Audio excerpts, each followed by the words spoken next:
Let's start with the headline that set the tone for the week.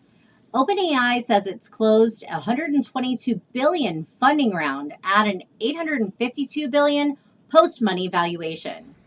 That number is staggering, but I don't think the real story here is simply the number itself.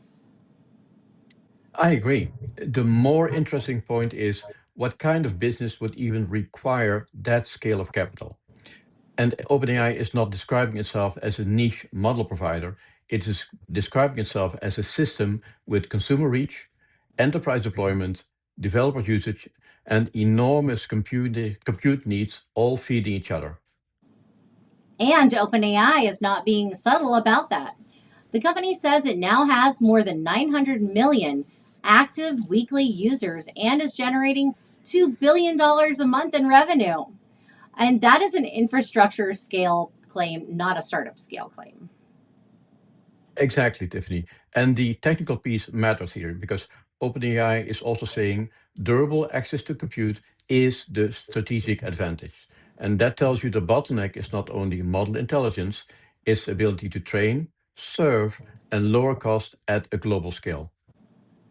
So when people hear 852 billion, they should not only think hype, they should think capital intensity, cloud dependence, and the expectation that AI becomes embedded in how work gets done. Right, but I would add one note of caution. At this scale, growth alone is not enough anymore. To support valuation like that, you need lasting leverage of distribution, infrastructure, and developer ecosystems. That is much harder than just equipping a great model. So the real question is whether this market consolidates around a few core platforms or whether the value fragments across clouds, chips, applications, and open models.